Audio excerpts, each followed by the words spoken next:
Hello, I'm Diane Weintraub-Pohl, and welcome to Critic in the Kitchen. I'm a food writer and a chef, and the critic part of this show.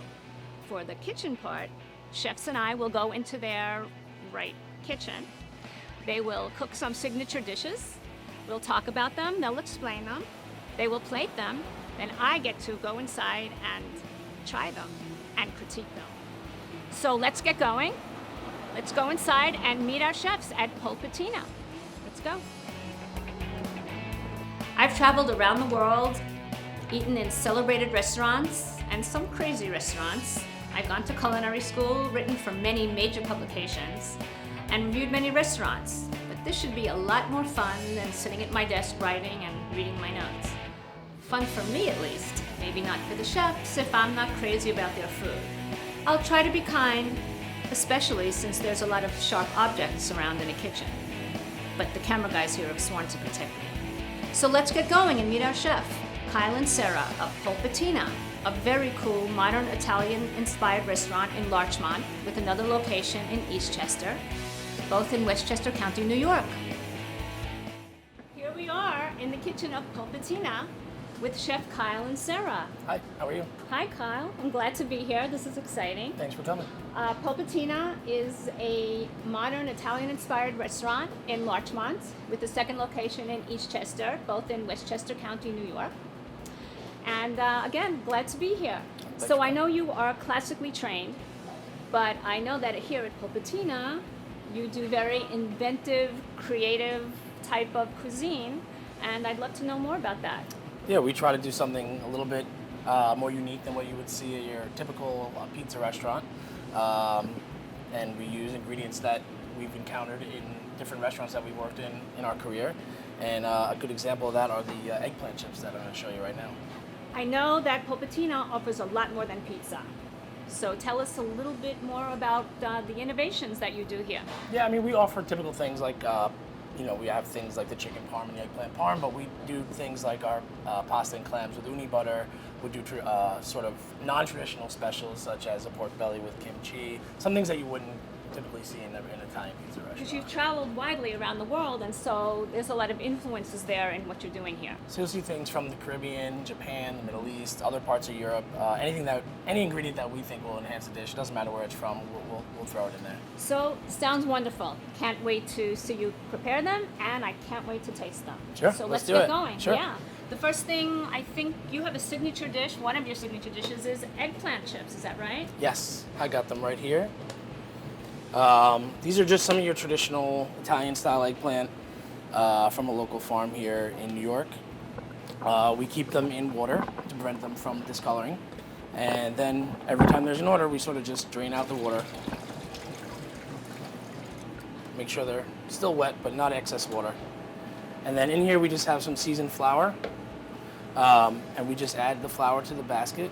So these aren't pre-salted. I know they're not for pre-salted. me, I salt eggplants and to let some of the bitterness No, these are but just you don't do that. soaked in regular plain old water and then dusted with flour. Make sure they're pretty evenly coated. Is there salt in that flour? There's a little bit of salt, yeah.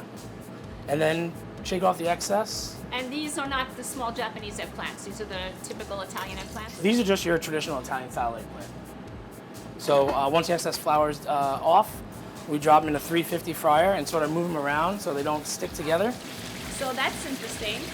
Usually you have to salt eggplant to draw out the bitterness, but Chef Kyle says he doesn't do that. So these take about 2 minutes. And when they're done, we're going to plate them with some Amagansett sea salt and some local New York State wildflower honey. Oh, another thing about Polpetina, I know that Chef tries to use the most local ingredients as possible, and that's why, Chef, you said the honey is from Amagansett, did you say? The sea salt's from Amagansett, the honey is from upstate New York. Honey is from upstate New York, and the sea salt from Amagansett. So these are just about done. You want to make sure they're good and drained.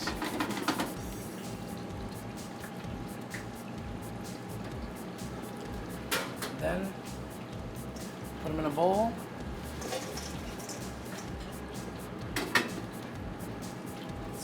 original. So you're not putting any paper towels on them to draw out that excess oil? No, we go through so many of these. Drying them here in the fryer usually works best. Take them, dump them in here with the tissue paper. Top with some of that New York State wildflower honey. And then just a little bit more sea salt on top. Oh, there goes more of that Amagansett sea salt. And then lastly, we just top with some scallions. And then we can set you up at a table and you can give them a try. Wow, can't wait to try them out. They look terrific. Here we have Pulpitina's signature bar food, those eggplant chips, drizzled with that wildflower honey. How pretty is that? And garnished with that nice green scallion.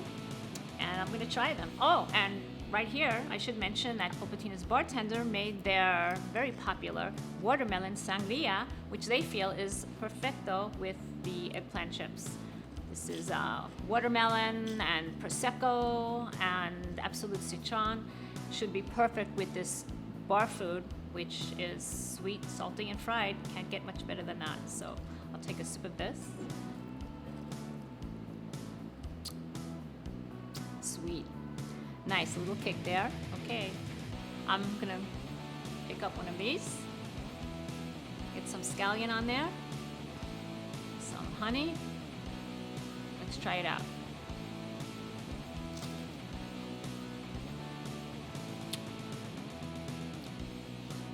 Interesting. These were not drained on paper towels when they came out of the fryer, and I was a little skeptical because you usually have to drain them, but these are not oily. They're crisp and no oil there. I love the honey against the tang of the scallion. Really nice combination. And what a pretty presentation. Look at that. Not too salty. Another thing I was a little skeptical about because Chef Kyle salted these things twice. Once before cooking and then once before plating, and I thought that's a lot of sea salt. But the honey sweetens it, and the scallions add that tang. Good job, Kyle.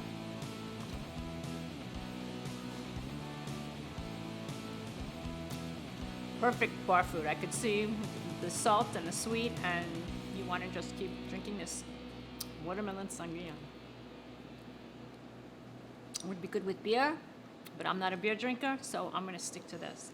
Let's head back into the kitchen and see what Chef Kyle's cooking up next. That was a really innovative take on eggplant chips. And now Chef Kyle's going to prepare his second signature dish, chicken meatballs. Chef Kyle, this is not exactly your grandma's take on Italian meatballs. Talk to us about that. No, it's not. It's actually, like we were talking about before, a more ethnic take on a meatball. These are our chicken meatballs prepared sort of in a yakitori style. And yakitori meaning? The Japanese style of where they would make a chicken meatball and sort of poach it and grill it. But they put it on skewers, I believe, in yakitori, is that correct, right? Yeah. The preparation is yakitori style, but we sort of prepare it for the plate in a more traditional, classic, I guess, Italian meatball setting. So. Okay, well, great. Can't wait to get started. Chef Kyle's going to start prepping these chicken meatballs. Let's take a look. So here we have some ground chicken. It's equal parts chicken breast and chicken thighs. And to that we're going to add we have some ground ginger, ground garlic, some steamed spinach, scallions, a little bit of egg, and breadcrumbs. So we add, for this, just add a little bit of ginger, some garlic, some of the spinach. And then to bind, we add some eggs, whole eggs, whisked together, along with some non-traditional here breadcrumbs, and some soy sauce. Are these traditional Italian breadcrumbs? I would think if it's Japanese style that they would be panko crumbs. Well, much like we were talking about before, this is where we would add a little bit more something different. So these are actually Italian style breadcrumbs. And why the spinach? I thought that was interesting as well. The spinach really is just for color and just to provide it's sort of like another layer of flavor in the meatball. No cilantro though in there. Cilantro we actually add at the end. Great, I love cilantro. The more the better. So we add a little bit more scallions here and some black pepper. And then we're just going to sort of work this together to combine everything evenly.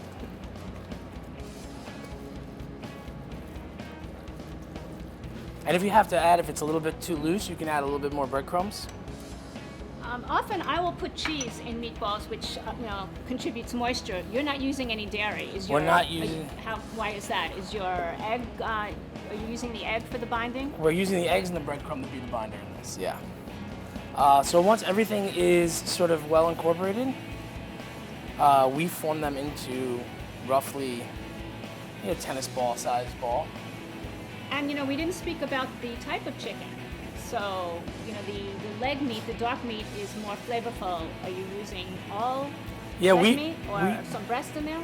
We've messed around in the process here, and we've actually come up with a blend of chicken breast and thigh meat. The thigh meat actually provides the moisture, and the breast meat actually helps it hold its shape. Good to know. So once we have this here, we're going to drop it into a simmering pot of the chicken stock to allow it to cook through and to come to shape. The poaching liquid, I'm wondering, is there any garlic in the stock? Is there any spice? It's a traditional chicken stock with roasted chicken bones, mirepoix, garlic, bay leaves, and some herbs in there. We let it simmer overnight, and we use it as a flavoring agent for the chicken meatballs. Great, okay. So after about 5-7 minutes, when they're done, we'll take one out. Ooh, that looks nice. In the restaurant, we'll traditionally let this cool, but here we're just going to take it, get a little bit of color on it, and make sure it's cooked through. We put it in the oven for service, and when it's brown, we'll take it out and plate it and garnish it. Can't wait to try it. So now that it's brown,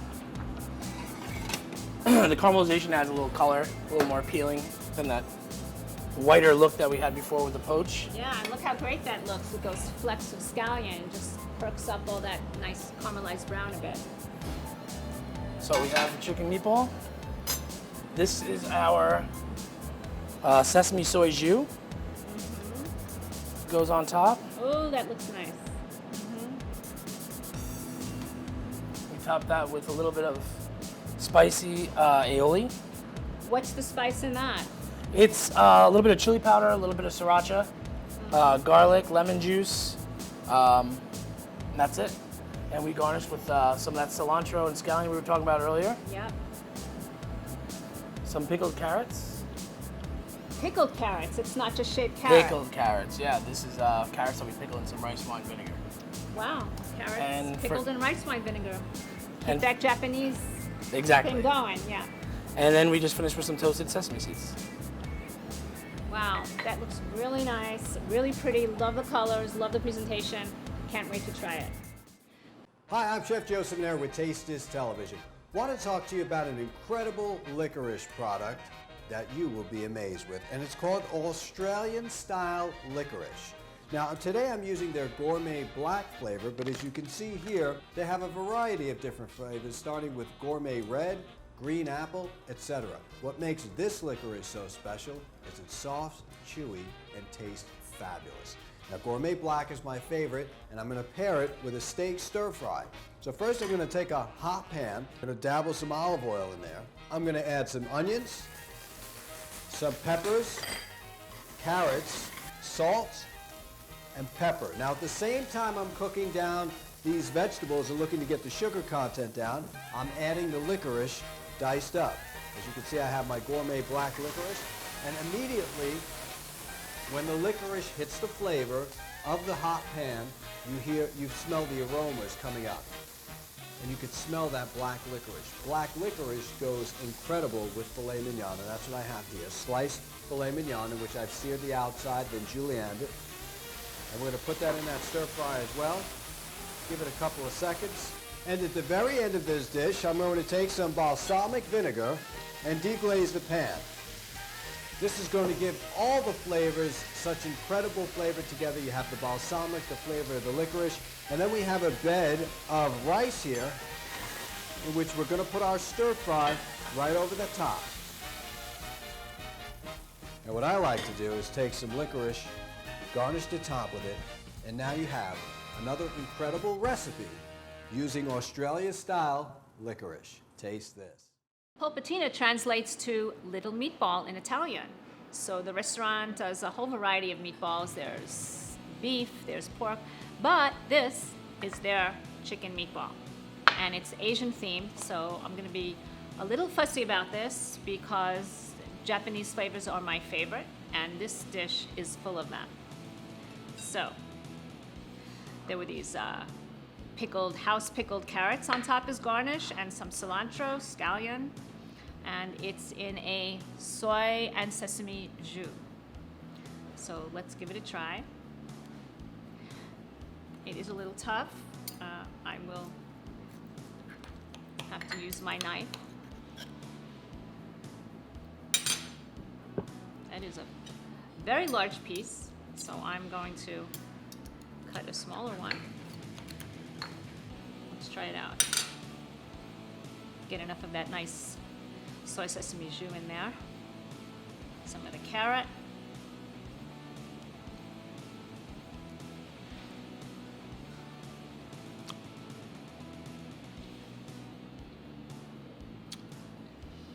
I taste a little too much garlic. Me personally would prefer more ginger in there. Sort of a little overwhelmingly garlicky. But the carrot is a very nice counterpoint. The carrot, you know, the pickling of that, and it's cool. And it's a good counterpoint to all that garlic. I would like a little more ginger in there.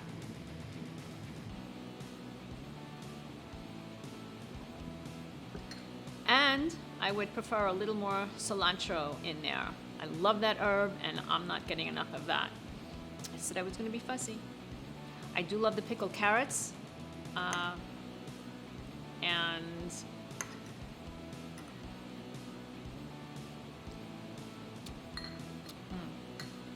I am getting a little more touch of ginger in that soy sesame jus. Very nice mix of flavors, of textures, color. Love those carrots on there, really perks it up. Very nice dish.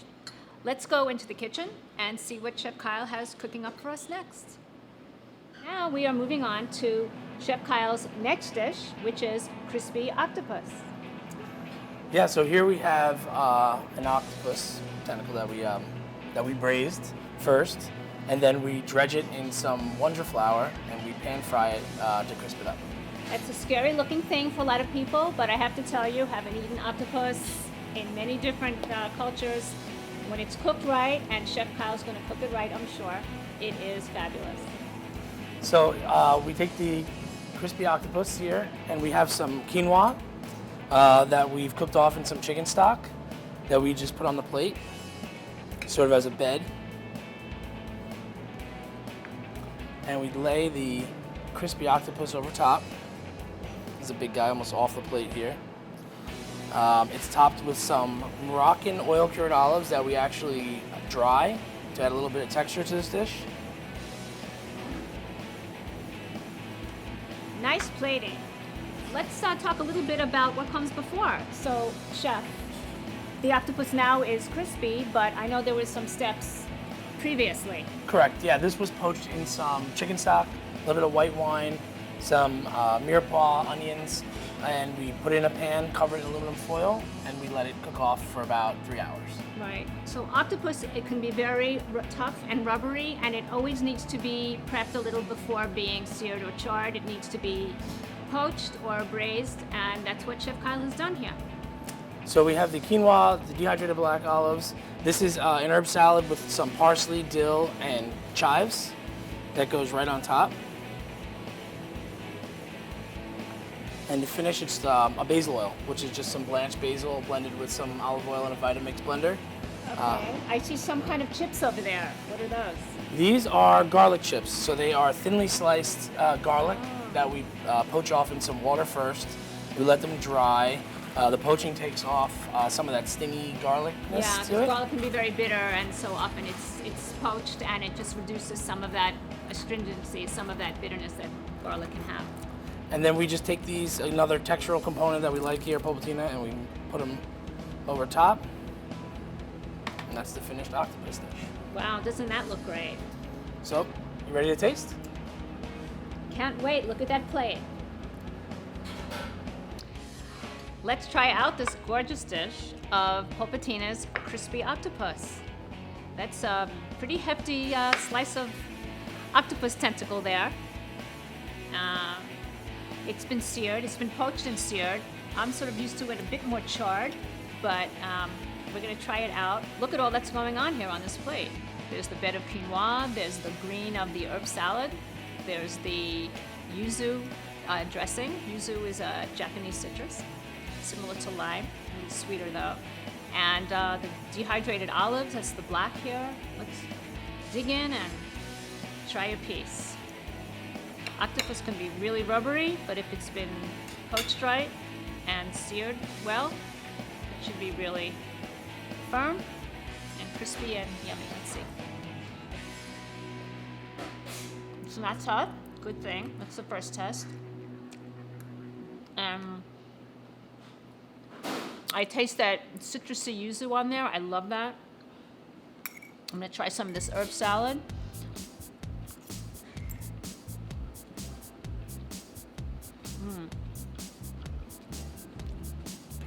I am loving the combination of the citrus, the yuzu, with the char of the octopus, and the parsley, the herb, but I'm tasting mostly parsley here. Really nice complement. You know, the parsley is very mild, and a really nice complement to that tang of the yuzu.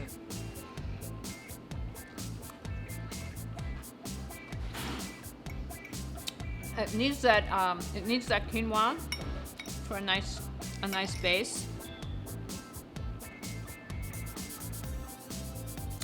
The quinoa is a really nice bed for the octopus. It's mild, and it is suffused with the yuzu, with the citrus. I love that, and I love that the herb salad, which to me I'm tasting mostly parsley, which is very also mild and just a really nice complement to that citrus. The citrus is really strong. It's really coming through. I'm not getting much of the dehydrated olives. Maybe I can taste a few of those. Yeah, if you take a forkful of that, you taste them. Otherwise, I was sort of losing that olive a little bit, but for the most part, a really nice dish, full of texture, full of flavor, really nice complimentary dish here. So let's go back into the kitchen and see what Chef Kyle has cooking up for us next.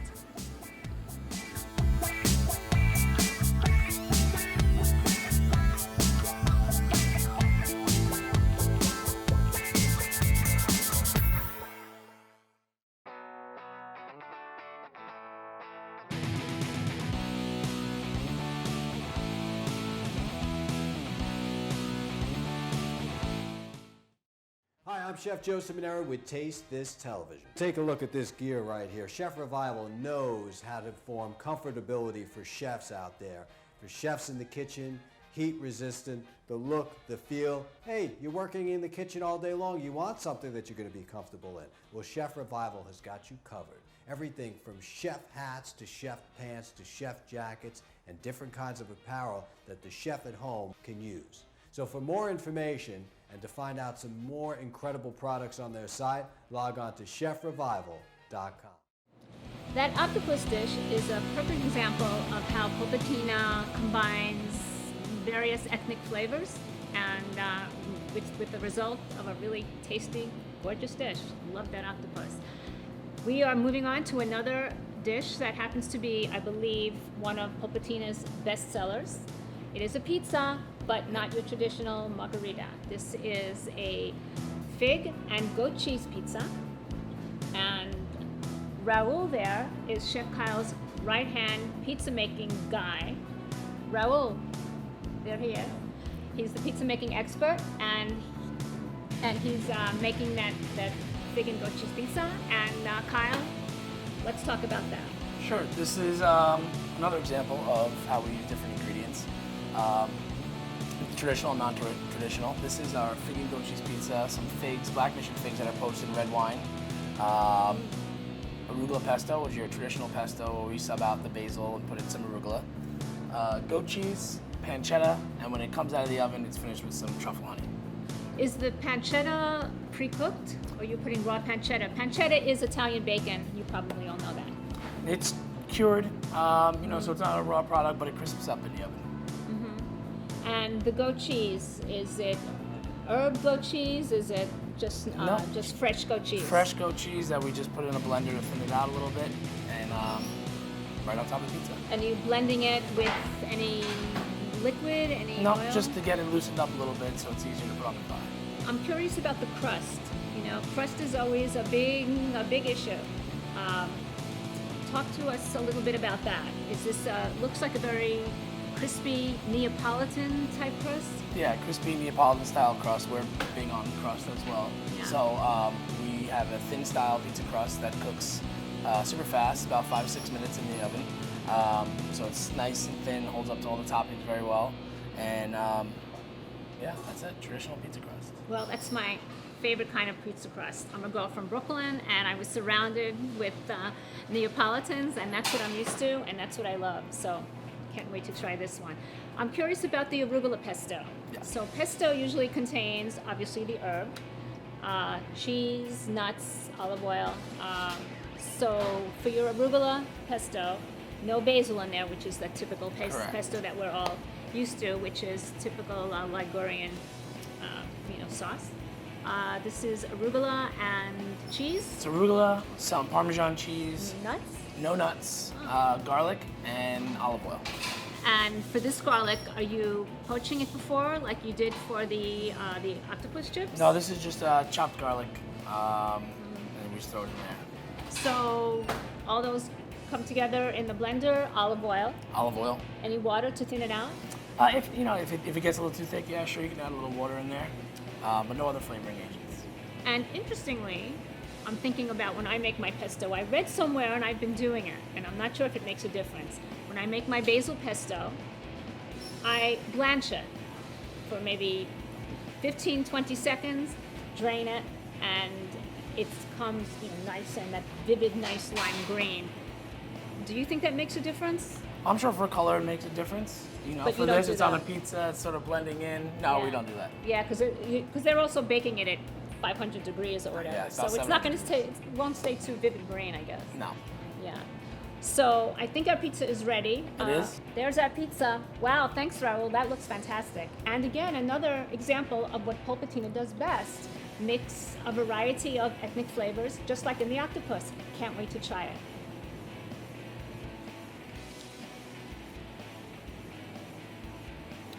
Wow, this is all coming together.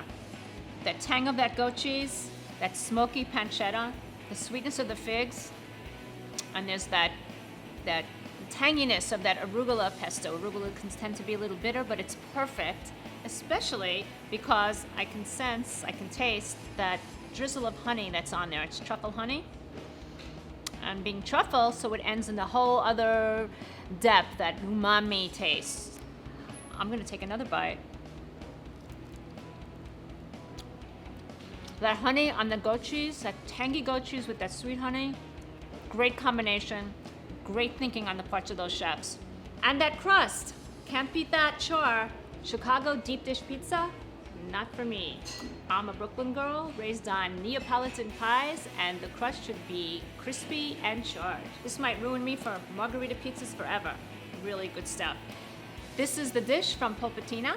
This is Critic in the Kitchen saying, stay tuned and stay hungry.